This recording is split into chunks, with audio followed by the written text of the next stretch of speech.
ముహూర్తాలు అనేది బ్రహ్మాండంగా నడుస్తుంది. ఇప్పుడు పెళ్ళిళ్ళ సీజను.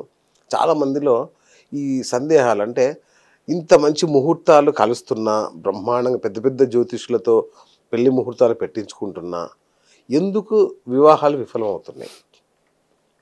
శ్రీ గురుభ్యో నమః. శ్రీ రాజమాత్రే నమః. అవగాహన రాహిత్యం,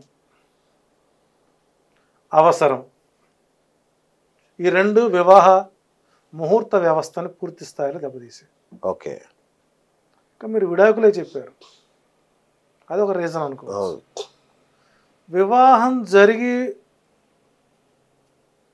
వెనక్కి వచ్చే సమయంలో ఎంతమంది నవవధువులు కరెక్ట్ మృత్యువాత పడ్డారు. నిజమండి. అవును. ఎన్ని వివాహ ముహూర్తాల్లో దొంగతనాలు జరుగుతున్నాయి, అవును. అగ్ని ప్రమాదాలు జరుగుతున్నాయి. ఇన్ని మనం చూసినప్పుడు ఒకటే కామన్ అంశం, ముహూర్త దోషాలను గుర్తించకుండా ఓకే ముహూర్తాలు నిర్ణయించడం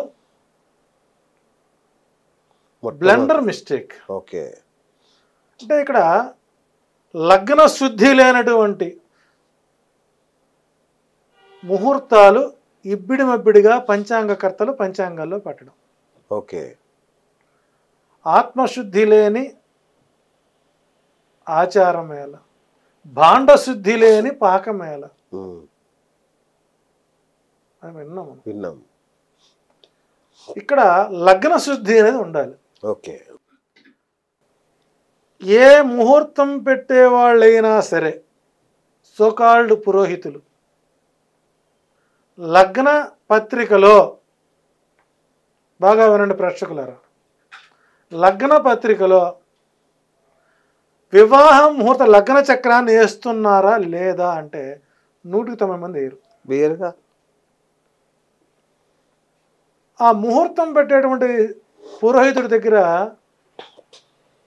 మార్కెట్లో దొరికే ప్రతి పంచాంగం ఉంటుంది. ఇందులో కాకపోతే అందులో, అందులో కాకపోతే అందులో, మొత్తానికి ఏది లేకపోతే సొంత వైద్యం. ఏదో ఈ మధ్య కొత్తగా మనకు వచ్చింది కదా, అసెంబ్లీలో ఉండేటువంటి స్పీకర్కి కొన్ని విశేషాధికారాలు.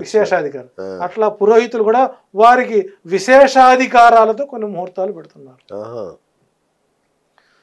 వివాహ ముహూర్త లగ్న నిర్ణయాన్ని బట్టి వారి వైవాహిక జీవితం హిట్ ఫ్లాప్ అనేది మనం ఆ ముహూర్తాన్ని బట్టి చెప్పేయచ్చు. నాకు జీవితంలో ఒక అనుభవం చెబుతాను దయచేసి. జ్యేష్ఠ నక్షత్రం, జ్యేష్ఠ మాసంలో ఇద్దరు జ్యేష్ఠులు, జ్యేష్ఠ నక్షత్రం, జ్యేష్ఠ మాసం, ఇద్దరు జ్యేష్ఠులు జ్యేష్ఠాల నక్షత్ర లగ్నానికి పెట్టి పెళ్లి చేశారండి. తాడు కడుతుండగా ఆ పిల్ల ఇరుసుపడిపోయింది వెనక్కి. ఆ తర్వాత ఏదో టాబ్లెట్లు వేసుకుందిలేండి, మెన్సెన్స్ కాకుండా అది తిప్పెట్టుందని చెప్పారు. ఆ వివాహం అమ్మాయికి మానసికంగా పిచ్చిది అయిపోయిందండి. ఒక ఐఏఎస్ ఆఫీసర్, ఒక ముహూర్తం తెలుగు రాష్ట్రాల్లో ఒక ఐఏఎస్ ఆఫీసర్ని పోగొట్టుకుంది. నెంబర్ 1 ఐఏఎస్ ఆఫీసర్ని. ఎవరండి? Okay, right. జామాత దోషం ఉంటుంది, జామిత్ర దోషం. ఇది కొన్ని దోషాలు ఉన్నాయి. ఏ ప్లానెట్ ఈ ముహూర్తానికి, ఏ ప్లానెట్ ఏ రాశిలో ఉందో దాని ఎఫెక్ట్స్ ముహూర్తం మీద ప్రధానంగా చూపుతాయి. ఓకే. ఇవి గమనించుకోకుండా కనుక ముహూర్తాలు పెట్టుకుంటే అతి త్వరలో కోర్టు మెట్లు ఎక్కాల్సిన పరిస్థితి ఏర్పడుతుంది. దేవుడా. ఇక్కడ వివాహం అనేటువంటిది సరిగమ పదనిసల మృదు మధుర కళ్యాణి రాగంలాగా ఉండాలి. ఆ జీవితం అలా సాగిపోతుండాలి. ఇక్కడ ఒకటి ముహూర్తం మీద అవగాహన లేకపోవడం. ఆ పురోహితుడు కొంత బిజీగా ఉంటాడు ఈ ముహూర్తానికి. ఓకే, అవును. అంటే ఇంకా బ్రిటిష్ వారి వారసత్వ, బ్రిటిష్ వారు భారతదేశం వదిలిపోయినా బ్రిటిష్ వారు ఇచ్చిన కొన్ని అధికారాలు మనకు ఉన్నాయి. బారాముతి, బహుశా ఈ పేరు మీరు ఉండరు, బారాముతి సద్ది హోదాలని ఉన్నాయి.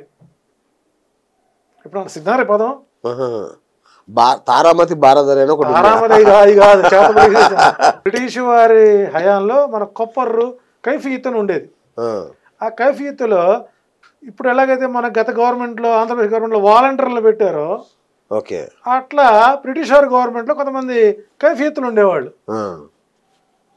కైఫియత్తులు అంటే శాసనాలు తయారు చేసేవారు, సమాచారం తీసుకునేవాళ్ళు, వాళ్ళ వేగులు అంటారు. రైట్. అట్లా వాళ్ళు చేసేవారు. బ్రిటిష్ వారు ఒక గ్రామానికి, ఒక మేజర్ పంచాయతీకి 12 ఉద్యోగాలు ఇచ్చేవాళ్ళు. మునుసుబు, కరణం, ఎట్టి, యానాది, మంగలి, రజక, బ్రాహ్మణ, ఇట్లా 12 దఫేదారు, సుబేదారు, పై పోస్ట్ తహసీల్దారు. ఓకే. అట్లా ఒక్కొక్క గ్రామంలో పురోహితుడు చుట్టుపక్కల 3-4 గ్రామాలకి చావులకి ఆయనే, పెళ్ళిళ్ళకి ఆయనే. ఉదయం పూటేమో సపిండీకరణం చేయిస్తాడు, సాయంత్రం పెళ్లి చేస్తాడు పోయి. మనకు శాస్త్రం ఇచ్చింది, అపరం చేసేవాడు శుభం చేయకూడదు, శుభం చేసేవాడు అపరం చేయకూడదు, ఈ రెండు చేసేవాడు గుళ్ళో చేయకూడదు. వాడు గుళ్ళో పురోహితుడు వాడే, ఊళ్ళో చచ్చిన వాడే, పిండం పెట్టేది ఆయనే, పిండం పెట్టించేవాడు ఆయనే, ముహూర్తం పెట్టేది ఆయనే, ముహూర్తాలు జరిపేది ఆయనే. కొత్తను భరించలేడు వస్తే ఆయన కింద కొంతమంది దఫేదారులు కొంతమంది ఉంటారు అన్నమాట. వీళ్ళు ఫోన్ చేసి అక్కడికి వెళ్ళు, వాళ్ళ కార్యక్రమం చేసుకుని రా, వాళ్ళు సహస్రం ఇస్తారు, 5 నువ్వు తీసుకో 5 నాకి అంటే పెద్ద మేస్త్రి అనమాట. వీళ్ళు ముహూర్తాలు పెడతారు వాళ్ళకు అనుకూలంగా, లేకపోతే పేర్లు మార్చిన ముహూర్తం పెడతారు. కాబట్టి వివాహ వ్యవస్థలో ముహూర్తంతోనే వివాహ జీవితం పతనం అవుతుంది. ఒక వివాహ ముహూర్తం లగ్న దోషం ఉందంటే సంతానం కలగడం ఆలస్యం అవుతుంది. శారీరక దారుఢ్యాలు పడిపోతాయి. అంటే సంసార జీవితానికి పనికి రాకుండా పోవటానికి గల కారణాలు కూడా ముహూర్త దోషాలు చూపిస్తాయి. కాబట్టి ఒక ముహూర్తాన్ని నిర్ణయించాలి అంటే ఒక పంచాంగకర్త రాజమండ్రిలో ఒక ఆయన ఒక లైవ్ డిబేట్లో అన్నాడు, నా పంచాంగం లేనిదే బ్రాహ్మణులకి పిండాకుడు లేదు అన్నాడు. ఆ పదం విరమించుకో, నీవు పెట్టేవే లత్కోర ముహూర్తాలు, మేము పెడతామండి, పురోహితులు చూసుకోవాలి కదా అంటే లగ్న శుద్ధితో పెట్టే ముహూర్తాలు చాలా తక్కువ పంచాంగాలు ఉన్నాయి. ఒకప్పుడు నేమారు వారి పంచాంగం కానీ, పిటపర్తి వారి పంచాంగం కానీ, రేలంగి వారి పంచాంగం కానీ, వాళ్ళ పూర్వీకులు మాస్టర్ గారు ఉండేవాడు కాకినాడ సిద్ధాంతి గారు, వాళ్ళ వారసత్వంగా వచ్చిన పంచాంగాల్లో కాస్త ముహూర్తాలు తక్కువ ఉన్న లగ్న శుద్ధితో వస్తాయి. ఒకప్పుడు నేమాన వారి పంచాంగం కావాలంటే ఉగాదికి ముందు వారం రోజులు ముందు వచ్చి ఉండేవి. ఇప్పుడు ఎథిక్స్ ఉన్నటువంటి పంచాంగకర్తలు ఎవరు కూడా వ్యాపార ధోరణితో పంచాంగాలు సంవత్సరం ముందు మార్కెట్కి ఇవ్వట్లేదండి.